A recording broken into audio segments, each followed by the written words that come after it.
You are listening to the Intelligent Racer Podcast, where we look to educate and entertain the endurance racing community through discussions with racing professionals and elite age groupers. In today's episode of the podcast, we speak with Lars Petter Stormo. He is the two-time winner of the Norseman, and he recently came in second place overall for amateurs at the Ironman World Championships in Kona. We talk about these races and his training. I hope you enjoy. Welcome to the podcast. How are you doing today? Thank you. Fine. Thank you. So why don't we start out with just learning a little bit about your background. So you have a mountain biking background. You were in the Norwegian national team. And then, so how did you get into triathlons? Yeah, that's correct. My background is from mountain biking, where I was on the national team in the late 90s. And then after my studies, one of my best friends did the Norseman Extreme Triathlon, and he came second. So I thought, hey, maybe I should try that one. And then I did it in 2007, and I won it. So that's a good start to my triathlon career, I guess. Yeah. But then it was a couple of more years with mountain biking. And after 2012, I started doing more and more triathlon. And from 2014-15, that's pretty much what I've been doing with the more and more Ironmans and stuff like that.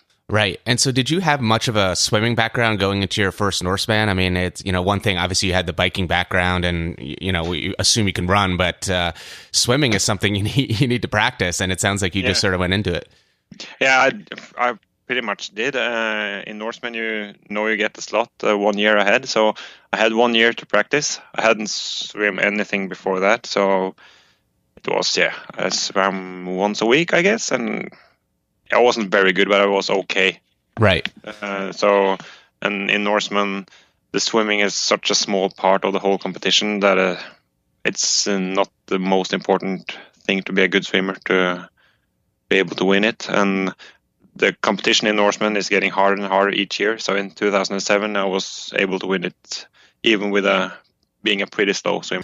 And so you eventually left mountain biking as a profession, and you're an engineer by trade, but you also are an amateur triathlete, right? Yeah. So that's correct. So let's talk about Kona this year. So you had an amazing result. I mean, you came in second overall for amateurs, which is, incredible. So what were your expectations going into the race? I mean, was your goal to have an outcome like that? No, that was my goal, to be best amateur. And because I did Ironman Austria in July, and that went really well. And also I was in Kona last year, and I learned a lot from that experience. So I was hoping to aim for the win, but you never know. Kona is Kona, and I didn't manage it in 2016, so I was a bit uncertain. Right. And being on the island, it's so many super fit athletes, so it's hard to keep the belief in yourself the last couple of weeks. So going into Kona, I thought I was able to win, but the last week I was not so sure. Right. And so you train most of your time in Norway, I assume, right? So, I mean, how do you prepare for the heat of Kona, which is, obviously one of the major factors there? It's difficult. Here in Norway, it's hard to prepare for the heat, especially in autumn. This autumn has been really cold and wet. Yeah. So most of the summer, I'm training with my wife in Mallorca, and that helps because there it's pretty hot in the summer. But after summer, I haven't been preparing, especially for the heat. That's more just preparing mentally for what's coming. Right. And so how did the race go for you? Obviously, you came in second, so that's an amazing result. But did anything unexpected happen? Anything that surprised you about the race? Swim was okay. I thought it was a bit rougher than earlier. I was a little bit more fighting, but I was okay out of the water. And the bike, I was much more patient than I was last year. I just looked at the way out to Hawaii just as transport. So I just try to take it easy and not push the pace too hard. And I also saw that I was pretty early in the same area as the guys I thought would be the best age groupers. The one who won my age group last year and another guy. So I figured out pretty early on the bike that I had a shot, right, of winning it. But then after 140 kilometers on the bike, I got a puncture. So that was a bit of a bummer. So Yeah. I guess I used 4 minutes to fix it. I used a little bit more time than I normally do because I was looking for any glass or thorns or something in the tires. Right. So with your goal of trying to win, your age group and overall amateur, I mean, and then you have a puncture in the tire. I mean, how did you stay mentally focused? I mean, that can really derail a lot of people and, mentally give up. Yeah, the good thing this year was that I had the goal of winning, but also a very big goal for me was setting a new Norwegian record on the island. Because nobody in Norway has gone faster than 9 hours and 12 minutes. So that was my main goal, to just set a new record for Norway. And hopefully maybe get under 9 hours. So I guess when I got a puncture, I still saw that I was in a good shot to go below 9:12. Right. So then it was pretty easy just to continue the race. And also on the run, I had to be very patient, especially since I got the puncture. I thought very much about not stressing it, not going too fast on the start of the run. Do you think that having that deep biking background, and then you said you held back on the bike at least halfway through, set you up for a better run? I mean, I know a few other former professional cyclists who, sort of put up, amazing, very strong bike times, but probably not up to their absolute max. And then they get off and on the run, and then they're sort of set up for a great day. Is that sort of how you approach an Ironman?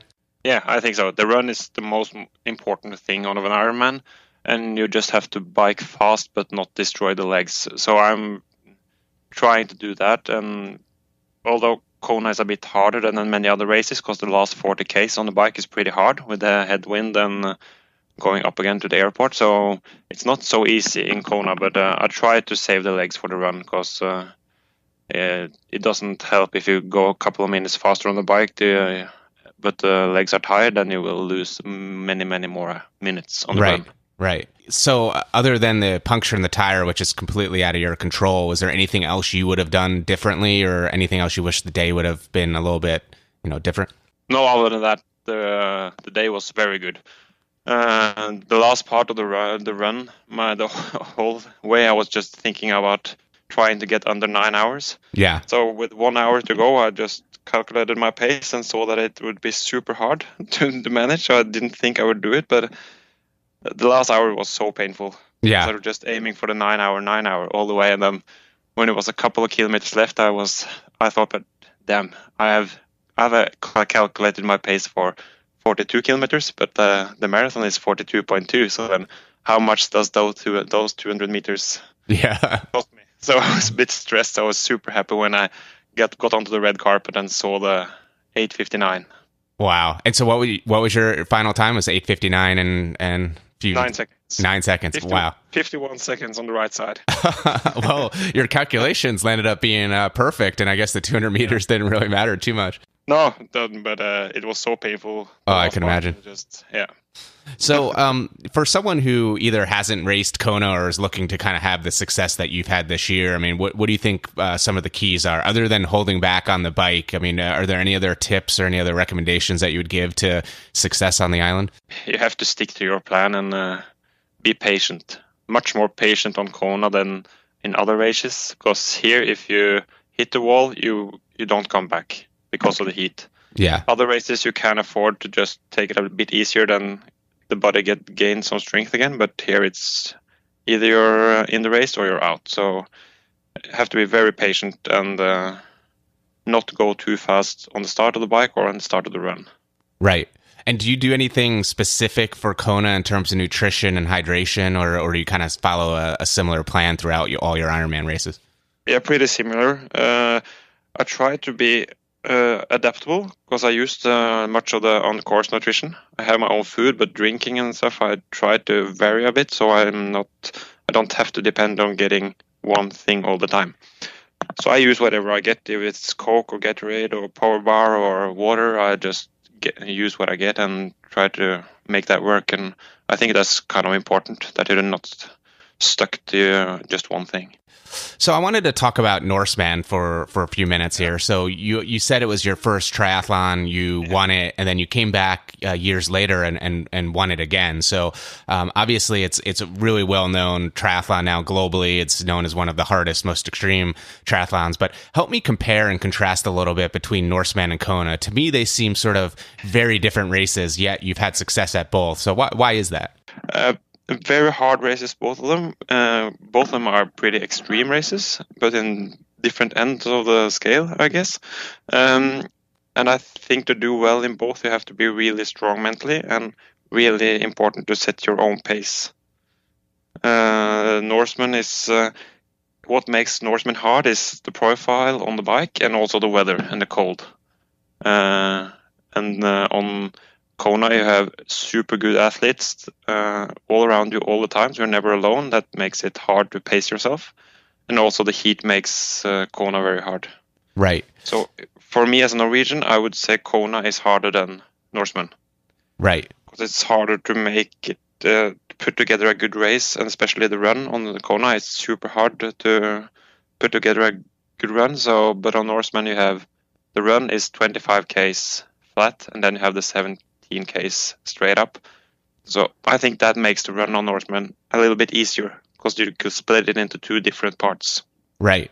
So you approach the run in Norseman from a different strategy altogether, it sounds like, is that you're breaking up in two parts. The flat part you can push, then you get to the big climb, and I guess at that point it's whatever you have left mentally and physically, you just kind of do it, right? Yeah, because the first part is almost like a 73 half marathon race. I run faster there than I would do on an Ironman. And then getting to the hill, being fast up the climb is all about nutrition, if you have been good with nutrition all day, and being mentally strong. So it's two different kinds of sets on the run. Right. And then in terms of the bike for Norseman versus Kona, how do you compare those two? Obviously, there's conditions in both that can vary greatly, but from a course profile, do you kind of approach it the same way? More or less on Norseman, I pace myself all the way on my power meter, while on Kona it's a little bit more of a group dynamic race. If you're fighting in the top of age group, it's all about finding a good group. Of course, not drafting, but 12 meters is a big advantage, just staying 12 meters behind and not doing the pacing yourself. Right. So I think Norseman, it's all about pacing yourself correct on the power meter, and Kona is more of a race and racing smart. Right. And so you mentioned the key to both races is being strong mentally. I imagine your cycling background had to have a big part in you becoming very mentally strong. But do you do anything else or recommend anything that builds that mental strength for others? Because that's the key component here, and it's hard to kind of develop on your own. Yeah. I do quite a bit of visualization, I think it's called. Just visualizing for myself what it will be like and how my feelings will be, and always preparing that it will be super painful. I think the biggest thing you can do wrong is thinking that you are in super good shape and that it will be kind of easy pretty long way, but it's never easy. Even if you're in great shape, it just goes faster. It's just as painful. So just preparing yourself that it will be super painful, but it also will go like up and down. So you always get some bad patches, but then you will get better again. So it's a lot of just preparing yourself for the feelings during the race and how you will cope with them and what you will think when you get to the part when you're feeling really tired. What will you think and how do you get through that patch? I think a trap some people fall into is rather than visualize how hard it's going to be, they sort of fantasize about how good it could be. And then when they hit that rough patch, it kind of falls apart, right? Yeah, because if you're racing hard, it will never feel good. Because, right. Even in training, if you're in really good shape, you can feel good quite a long time. But in a race, you will go just a little bit faster, and then it will always be painful. And if you're going to do a good race, it should be very painful a long time. Right. And so what is your morning of routine? I mean, are you doing visualization the morning of, or is that days before in terms of just sort of kind of getting into that moment? Yeah, I try to do that quite a long way out from the competition. So many weeks before, just doing a couple of minutes each evening, just thinking about it and putting up a list of my plans and what I'm going to think. Because last week there's so much to think about, and if I've done a good job with the visualization, I can relax more, and that makes me more relaxed on the last couple of days leading into the competition. And so let's talk a little bit about your training. So, we're coming up on, some really cold months here. So, what do you do in the winter months from a cross training perspective? Do you do any, skiing or any other outdoor winter activities to kind of keep fit, or do you mainly train indoors? Yeah, then earlier years I did a lot of cross-country skiing, also a lot of racing like Vasalopp and the big cross-country ski races. Yep. And that's super good training. So I do some of that, and a lot of swimming, a lot of treadmill running, and also some winter biking with the studded tires. Right. To get the longer rides in. The last couple of years I have stepped up the game on the swim, so I was swimming a lot more than I did earlier. And that affects very much the cross-country skiing muscles. So I can't combine those two the same way I did. If I swim more, I have to cross-country ski less. So now it's more swimming and less skiing. And then you mentioned you go with your wife to Mallorca training as well. I mean, just talk about that a little bit. Yeah, that's we always go there in Easter just to kick off the bike season. And it's the perfect place to bike. Lots of quiet, super nice roads, not a lot of traffic, everyone's kind, a lot of small villages in the mountains for coffee. It's just a super place to be a cyclist.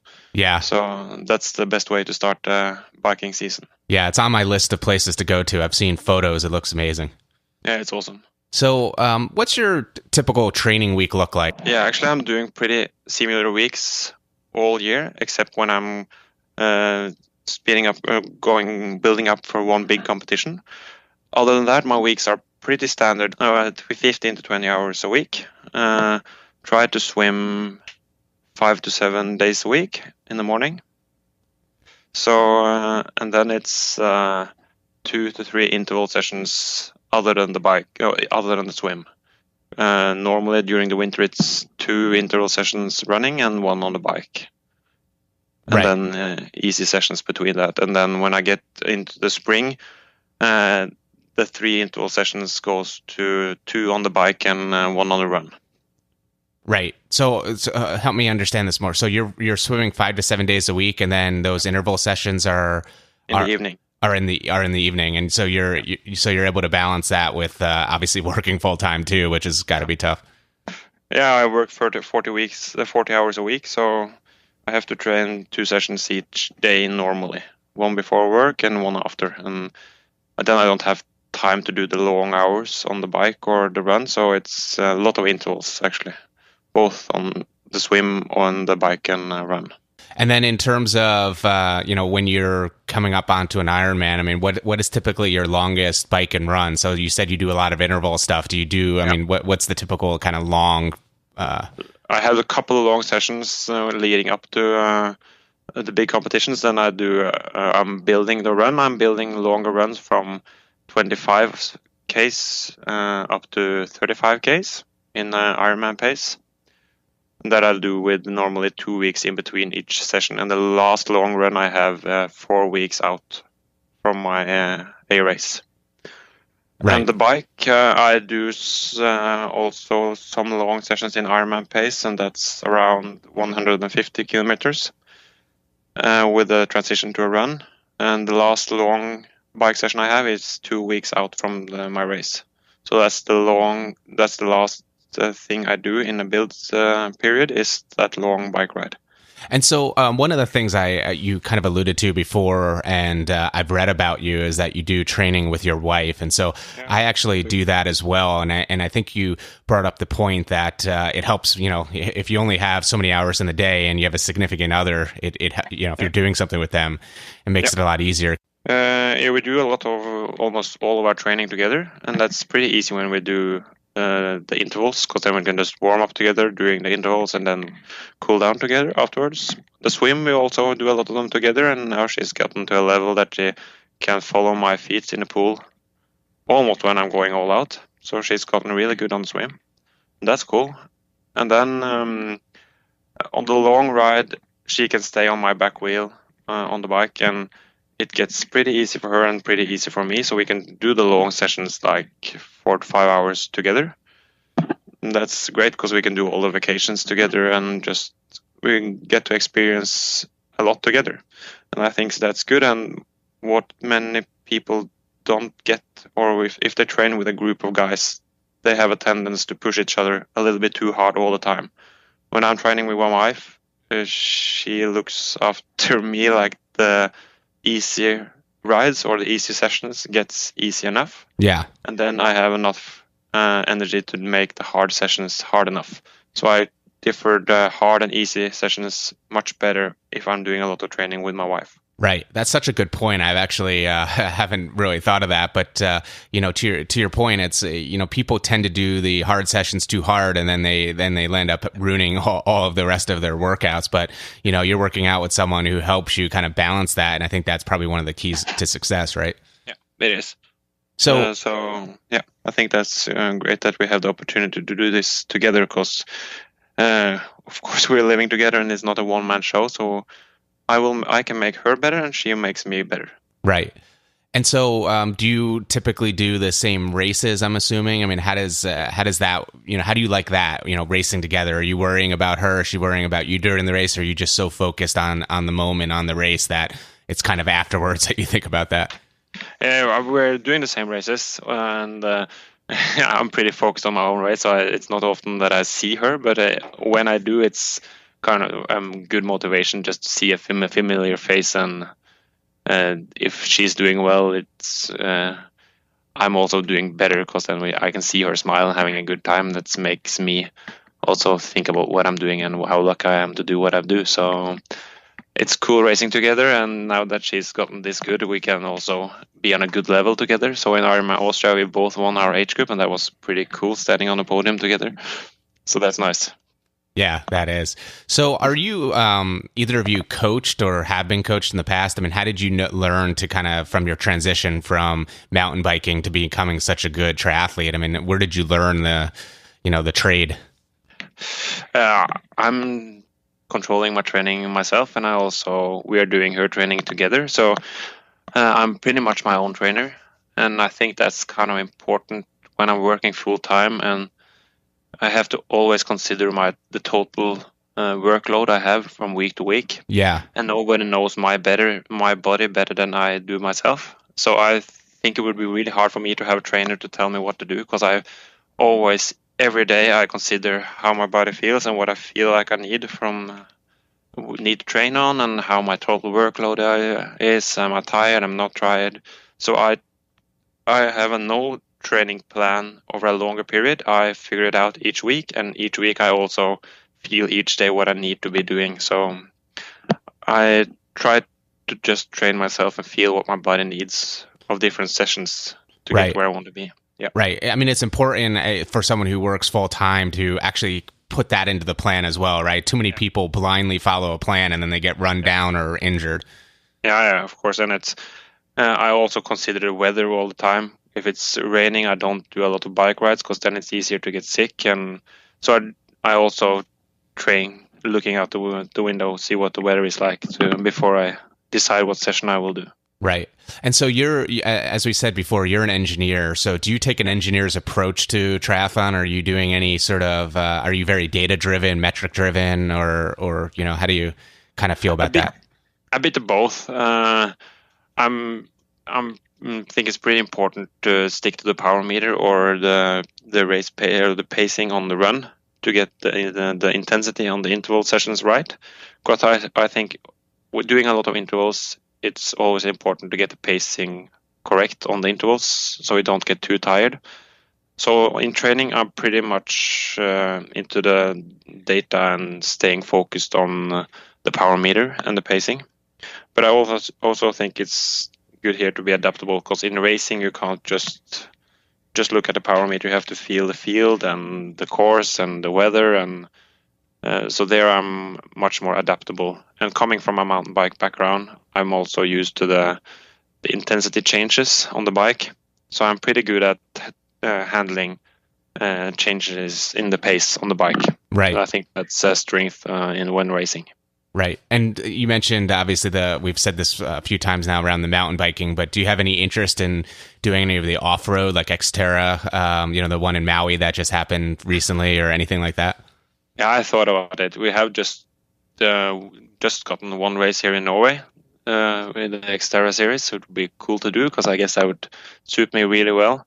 And the Maui thing would be really cool to do, but it's difficult to do if you want to do Kona as well. Yeah. I just have had that much time I can take out from work, so we'll see in the future. Maybe I will try it, but for now I think the normal triathlon, the long distance, suits me really well, and I think it's cool just trying to get the pacing right and to manage to do a good race during a whole day. I think that's pretty cool. The long doing races that last for a long time. Yeah, for sure. And so, we've talked kind of about how your season went with Kona, and you mentioned Ironman Austria. And I mean, coming second overall at Kona is absolutely amazing. That's someone's, lifetime dream, most people. So, what are your goals kind of moving forward into 2018 and beyond? I mean, what's your plan for 18 in terms of races, and what are you shooting for? I want to go back to Kona, and I want to try to win it. Because that would be really cool, and I think Kona is a great race, and it's a great excuse to go to Hawaii, which is paradise. So I guess I will try to go back there, and then we will probably go to South Africa, where we qualified this year. So I will try to go there again. That's also a really nice race, and then maybe some more 73 races. I haven't decided yet what the race will be around summertime, because this year I did 4 full distance races, and that's a bit much. So not so many next year, I think. It's really cool that you and your wife get to use triathlon as a mechanism to go and travel the world, right? South Africa, Hawaii, Austria, wherever. It's such a cool sport to allow you to do that. It is. Yeah. You get to see a lot of places, visit a lot, travel a lot, and meet a lot of people that have just the same interest and think this is just as cool as we are. Sometimes talking to friends back home, they think, you're a bit strange. Why do you want to do that? And in triathlon, you meet the people with the same interest, and that's cool. Exactly. Yeah. So we're almost out of time. So I guess one final question would be, what advice would you give other triathletes who are sort of, let's say, they're in the top area of their age group, but want to get to that next level? I mean, how were you able to do that? I mean, what advice would you give them to say, if you want to be someone who can compete for an age group win or an overall win at Kona, here are a few things that I would recommend you focus on or do? I would focus on the run, because the running is the key element to getting a good race. And then even if you're doing full distance racing, I think you're focusing on speed, doing fast 10-kilometer racing or shorter distance races, so you get good running economy. So you're on high speed. That makes it easier to keep the marathon pace, because you get a good economy in your running stride. Right. And you mentioned, I guess I lied, I have one more question though. You mentioned focusing on the run. I mean, do you do a lot of, you said you do some speed work. Do you think doing brick workouts equates to being a stronger runner off the bike, or do you think those independent running workouts are just as or more important? I think it's more important with independent workouts, so you get full focus on the running and full focus on the bike separately. I don't do many transition workouts. I think that's more important for the Olympic and sprint distance, because when we get off the bike on a full distance, we're not that tired in the legs. So I don't feel the transition is that hard.